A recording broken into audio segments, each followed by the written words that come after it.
Αγαπητές φίλες και αγαπητοί μου φίλοι γλυφαδιώτες, είμαι από τους πιο παλιούς γλυφαδιώτες και έχω αφιερώσει πολλά χρόνια στην πόλη από τη ζωή μου για να προσπαθήσω να καλυτερεύσω την καθημερινότητα των κατοίκων. Δεν θέλω να αναφερθώ στο τι έχω κάνει, αλλά στο τι βλέπω τα τελευταία χρόνια να συμβαίνει στην Γλυφάδα. Και αυτά που βλέπω δεν μου αρέσουν καθόλου στα περισσότερα επίπεδα της καθημερινότητας. Πάμε στις λακκούβες.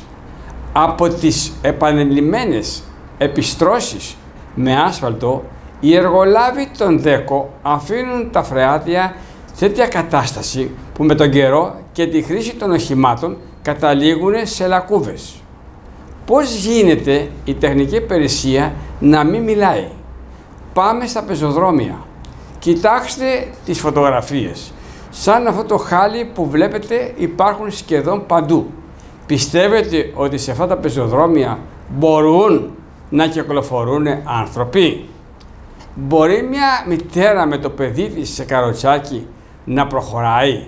Θα πρέπει να κατέβει στο δρόμο που εκεί θα την περιμένει κάποιο αμάξι και να συμβεί το μοιραίο.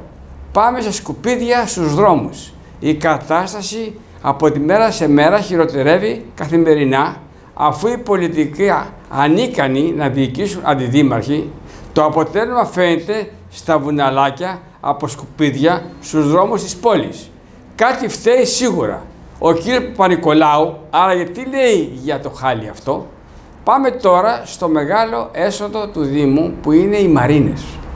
Θα περίμενε κάποιος ότι οι 4 μαρίνες που μας αποφέρουν τεράστια έσοδα κάθε χρόνο θα ήταν σε κατάσταση πολυτελείας για τους ελιμενιζόμενους εκεί. Δείτε στις φωτογραφίες πώς είναι οι πυρασφάλειες για τα σκάφη. Πώς οι εκεί αρμόδιοι του Δήμου προσέχουν την περιουσία των πολιτών και πώς είναι αισθητικά? Νομίζετε ότι είναι το Μοντε Καρλό? Όχι. Είναι στην Πρέβεζα αυτός ο φτωχός Δήμος που όμως έχει άνθρωπους με πλούσια δράση και προσφορά. Ελάτε τώρα να δούμε την πυρασφάλεια της Γλυφάδας. Στις 4 μαρίνες. Εδώ θέλουμε να σημειώσουμε ότι στα 10 χρόνια που είναι δήμαρχος ο κύριος Παπα-Νικολάου, από την έλλειψη σοβαρής εγκατάστασης πυρασφάλειας, έχουν καεί πάνω από 10 σκάφη που ήταν ελιμενισμένα. Δείτε τώρα την πυρασφάλεια στις 4 μαρίνες της πόλης. Ναι, αυτή η προχειροδουλειά και η αδιοφορία περί καθαριότητας και σωστής εγκατάστασης είναι η εικόνα της Γλυφάδας, που σύμφωνα με αυτά που πληρώνουν κάθε χρόνο οι σκαφάτοι θα έπρεπε να τους έχουν στρωμένο κόκκινο χαλί. Δείτε την πυρασφάλεια μέσα σε σκουπίδια και άχρηστα υλικά. Δείτε τους σωλήνες που μπορεί ο κάθε ένας να τους κάνει ζημιά. Αντί για αυτήν την προσφορά του Δήμου προς τους ελιμενιζόμενους, έχουμε αυτό το χάλι κάθε χρόνο.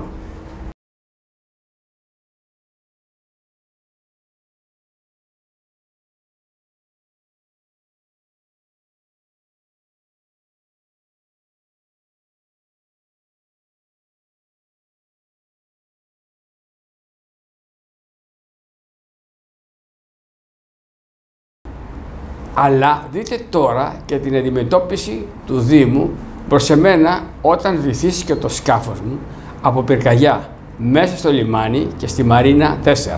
Όταν κάηκε το σκάφος έστειλα πρωτοκολλημένο έγγραφο ζητώντας έγγραφη απάντηση για την εγκατάσταση της πυρασφάλειας στη Μαρίνα και τους ενημερώνω ότι θέλω να το χρησιμοποιήσω στο δικαστήριο. Η αίτησή μου έγινε στις 16 Μαρτιού του 2023, πέρσι δηλαδή, πριν 1 χρόνο. Μέχρι σήμερα δεν πήρα απάντηση. Αναγκάστηκα με δεύτερο έγγραφο που έστειλα στις 30 Ιανουαρίου τώρα, το 2024, να διαμαρτυρηθώ για την πλήρη αδιαφορία που μου έδειξαν. Αν κοιτάξετε τη δεύτερη αίτησή μου θα δείτε την κοροϊδία που μου έκαναν. Θα επανέλθω στο θέμα της πυρασφάλειας των μαρινών κάποια στιγμή για την πιο λεπτομερή ενημέρωσή σας. Πάμε τώρα στο γκολφ. εκτός του ότι τα οικονομικά σκάνδαλα που έχουν δημιουργήσει οι διοικήσεις του Παπα-Νικολάου και είναι στον εισαγγελέα, εδώ θα φανεί και η αδιαφορία του ίδιου του κ. Παπα-Νικολάου για το μεγαλύτερο περιουσιακό στοιχείο της πόλης μας, το γκολφ. Ποτέ δεν διεκδίκησε τα δεκάδες στρέμματα που πήραν από τη Γλυφάδα για να φτιάξουν τότε το αεροδρόμιο, χάνοντας το δικαίωμα της διεκδίκησής του περισσότερου χώρου για τον γκολφ, ζημιώντας κατά πολλά εκατομμύρια τα ταμεία της Γλυφάδας. Πάμε στα πάρκινγκ. Το ότι η Γλυφάδα πλέον έχει γίνει πόλη που δεν βρίσκεις μέρος να παρκάρεις είναι αλήθεια. Κάτι σαν την Κυψέλη. Δηλαδή είναι γνωστό σε όλους.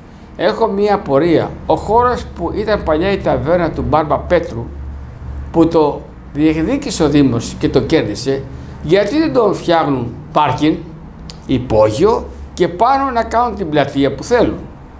Ποιος τους εμποδίζει, ρωτώ εγώ, γιατί δεν το βλέπουν μακροπρόθεσμα? Αν δεν είναι αυτή η επιτομή της αδιαφορίας, τότε τι μπορεί να είναι? Πάμε στην οδοσήμανση.